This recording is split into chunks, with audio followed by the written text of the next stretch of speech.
సలహాలు అందించేందుకు మనకి దీనిపై డౌట్స్ క్లారిఫై చేసేందుకు కరుణాసాగర్ మనకి అందుబాటులో ఉన్నారు. సీనియర్ అడ్వకేట్ కరుణాసాగర్ గారు నమస్తే.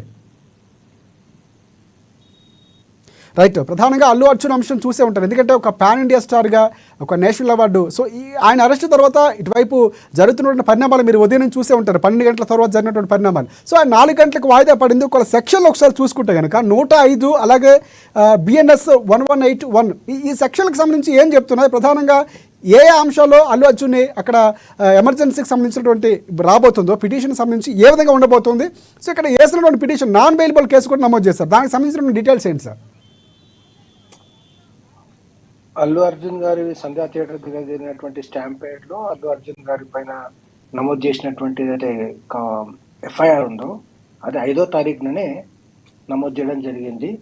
ఆ చనిపోయినటువంటి మహిళ యొక్క భర్త కంప్లైంట్ పై నమోదు చేసినట్టు కనిపిస్తా ఉంది. ఎఫ్ఐఆర్ ఆల్రెడీ మీ స్క్రీన్ పై స్క్రోల్ అవుతుంది. ఇందులో 118 సబ్ క్లాస్ 1 మరియు 109 ఆఫ్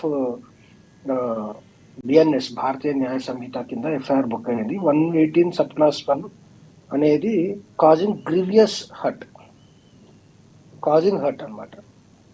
తర్వాత 109 అనేది కల్పబుల్ హోమిసైడ్. కల్పబుల్ హోమిసైడ్ అంటే మర్డర్ ఏమో ఇంటెన్షన్ తో చేసేది.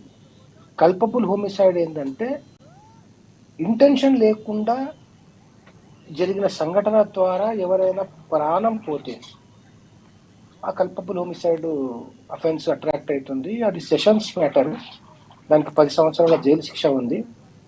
అది 5వ తారీఖు రోజే నమోదైంది ఎఫ్ఐఆర్ కాబట్టి దానిలో ప్రిలిమినరీ ఎంక్వైరీస్, అక్కడ ఉన్నటువంటి సీసీ కెమెరా ఫుటేజెస్, అక్కడ ఉన్నటువంటి వాళ్ళ వాంగ్మూలాలు అవన్నీ కలెక్ట్ చేసిన తర్వాత పోలీస్ వాళ్ళు దీనిపైన యాక్ట్ చేశారని చెప్పేసి అనుకుంటున్నాను.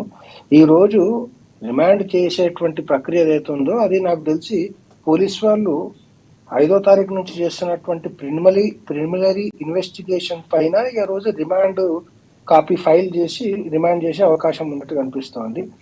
ఈరోజు ఆల్రెడీ లంచ్ మోషన్ కూడా మూవ్ చేయడం జరిగింది హైకోర్టులో. లంచ్ మోషన్ 4 గంటలకు విచారణ చేస్తారని చెప్పి లంచ్ మోషన్ విచారణ చేసే సందర్భంగా ఆల్రెడీ సంధ్యా థియేటర్ యాజమాన్యం కూడా ఒక ఫ్లాష్ పిటిషన్ ఫైల్ చేయడం జరిగింది. అది ఈరోజు ఐటమ్ 27 గా లిస్ట్ అయింది. ఆ మ్యాటర్లో కూడా సేమ్ ఇదే ప్రేయర్ ఉన్నది. ఆల్రెడీ ఇది 109 ఐపీసీ కింద ఏదైతే కల్పబుల్ హోమిసైడ్ రిజిస్టర్ అయిందో ఇది ఒక గ్రావిటీ ఆఫ్ ద అఫెన్స్ కాకుండా ఈయన లయబిలిటీ ఎంత, అల్లు అర్జున్ యొక్క లయబిలిటీ ఎంత, ఈ ఇన్సిడెంట్ కావడానికి అల్లు అర్జున్ ఏ రకంగా ఆయన కారణమయ్యాడు అనే విషయం పైన అది ఆర్గ్యుమెంట్స్ జరగబోతాయి. దాంట్లో ఒకవేళ అల్లు అర్జున్ గారి న్యాయవాది కేసు మేకౌట్ చేయగలిగితే, కోర్టు సాటిస్ఫై అయితే దాంట్లో ఆర్డర్ ఇచ్చే అవకాశం ఉంది. హైకోర్టులో క్వాష్ పెండింగ్ ఉంది కాబట్టి లోవర్ కోర్టు రిమాండ్ తీసుకోకపోవడం అట్లాంటిది ఏముండదు. లోయర్ కోర్టు ప్రొసీజర్ లోవర్ కోర్టే. లోవర్ కోర్టు రిమాండ్ తీసుకున్నప్పటికి కూడా హైకోర్టు క్వాష్ పిటిషన్ ని విచారణ చేయవచ్చు. ఇంకోటి అయితే 118 మీరు ఇందాక చెప్తూ అంటే ఉద్దేశపూర్వకంగా చేసినటువంటి సందర్భాలు ఈ సెక్షన్లో నమోదు చేస్తారు, కానీ ఇక్కడ ఉద్దేశపూర్వకంగా చేయలేదని అల్లు అర్జున్ రిమాండ్ రిపోర్ట్ లో చెప్పినట్టు మనకు సమాచారం అందుతుంది. ఉద్దేశపూర్వకంగా చేయనప్పుడే ఈ సెక్షన్ పెడతారు. ఉద్దేశపూర్వకంగా చేసి ఒకవేళ ఆ చర్య వల్ల ఎవరైనా ప్రాణం పోతే మర్డర్ కేసు అవుతుంది. ఉద్దేశపూర్వకంగా చేయకుండా ఆయన రావడంతో కమోషన్ క్రియేట్ అయ్యి ఆ కమోషన్ ద్వారా స్టాంపేడ్ జరిగి స్టాంపేడ్ లో ఆమె చనిపోయింది కాబట్టి అది ఎవరో కావాలని చేసింది కాదు, దాని వెనక ఉద్దేశం లేదు. సెక్షన్లు ఉన్నాయో అంటే సెక్షన్లు అనేవి అనుకూలంగానే ఉన్నాయి, న్యాయబద్ధంగానే ఉన్నాయంటారా? Yes, definitely. 109 ఐపీసీ 109 బిఎన్ఎస్ అనేది సెక్షన్. ఇప్పుడు ఇదే చెప్తున్నాండి, అక్కడ అల్లు అర్జున్ గారి ప్రజెన్స్ వల్ల అక్కడ కమోషన్ క్రియేట్ అయింది. ఆ కమోషన్ ద్వారా స్టాంపేడ్ స్టార్ట్ అయింది. స్టాంపేడ్ లో ఒక ఆమె చనిపోయింది. ఏది ఏమైనప్పటికీ ఈ అన్ని సీక్వెన్స్ ఆఫ్ ఈవెంట్స్ ద్వారా రిజల్ట్ ఏమైందంటే ఒక వ్యక్తి మరణం గురైంది, ఒక ప్రాణం పోయింది. కాబట్టి ఆ ప్రాణం పోయినటువంటి విషయం పైననే ఎఫ్ఐఆర్, ప్రాణం పోయినందుకు. రైట్.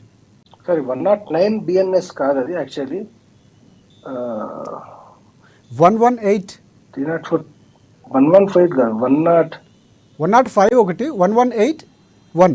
105. నేను 109 అంటున్నప్పటి నుంచి Right. 105 of Bharatiya Nyaya Sanhita punishment for culpable homicide. Yes, అదే అంశాన్ని నేను ప్రస్తావిస్తున్నాను. ఎస్, చెప్పండి correct sir. Yes, culpable homicide punishment for culpable homicide not amounting to murder. Murder అంటే ఉద్దేశపూర్వకంగా ఒక ప్లానింగ్ చేసి, ఒక కాన్స్పిరసీ చేసి, ఒక వెపన్ తీసుకొని, ఒక వ్యక్తి పలానా దగ్గర దొరుకుతాడని చెప్పి ముందే స్కెచ్ చేసుకొని అక్కడికి వెళ్ళి ఆయన ప్రాణం పోయేదాకా ఆ వెపన్ ఉపయోగించి ఆయన మీద దాడి చేసి ఆయన ప్రాణం, ఆ దాడి ద్వారా ఆయన ప్రాణం పోతే అది మర్డర్. ఇక్కడ జరిగిన ఇన్సిడెంట్ ఏంటిది? ఒక సినిమా రిలీజ్ ఫంక్షన్ ప్రీమియర్ షోకి అల్లు అర్జున్ వెళ్ళడం, ఆ వెళ్ళిన తర్వాత అక్కడ ఉన్నటువంటి